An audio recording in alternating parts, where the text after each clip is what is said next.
आज का टॉपिक बड़ा इंपॉर्टेंट है और टॉपिक है गैस्ट्राइटिस यानी मैदे की सूजन। आम जुबान में हम इसको मैदे की सूजन, मैदे में गर्मी भी कहते हैं। और बेसिकली आपको ये समझना बड़ा ज़रूरी है कि गैस्ट्राइटिस होता क्या है, इसकी अलामात क्या हैं और इसकी वजूहात क्या हैं।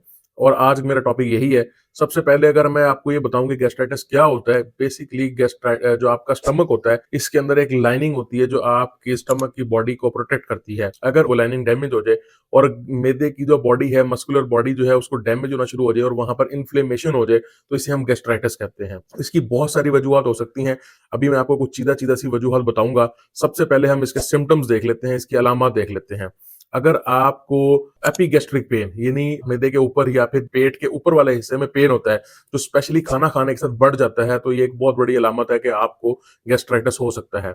इसके साथ जो एक बड़ी अलामत है वो इंडाइजेशन की है, यानी बदहजमी की। आपको खट्टी डिकारें आएंगी, एसिडिक सा टेस्ट मुंह में आएगा। इसको ये जो है ये भी बड़ी एक अलामत है कि आपको गैस्ट्राइटिस है। तीसरी जो है इसके अंदर बहुत बड़ी जो अलामत है वो है आपकी फुलनेस, यानी आप थोड़ा सा ही खाना खाते हैं तो आपके पेट में गैस हो जाती है बहुत ज्यादा और पेट आपको फुल फुल सा महसूस होता है, ऐसा लगता है कि जैसे पेट भरा हुआ है।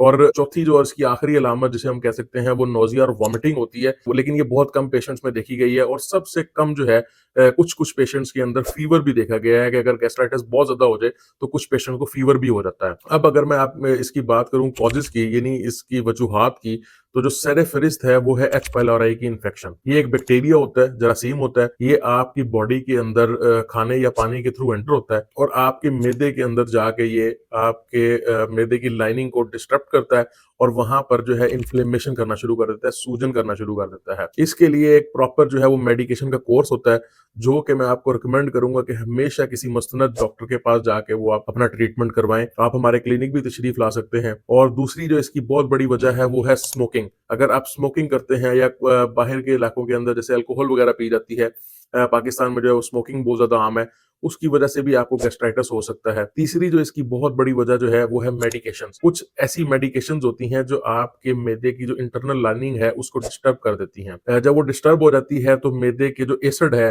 वो मैदे के मसल्स को नुकसान पहुंचाना शुरू कर देता है और वहां पर सूजन या इन्फ्लेमेशन हो जाती है, जिसे हम गैस्ट्राइटिस का नाम लेते हैं। इसके लिए बहुत ज्यादा इंपॉर्टेंट है कि आप अपने डॉक्टर के पास जाएं और उनसे पूछें कि कौन सी मेडिकेशंस कब लेनी है।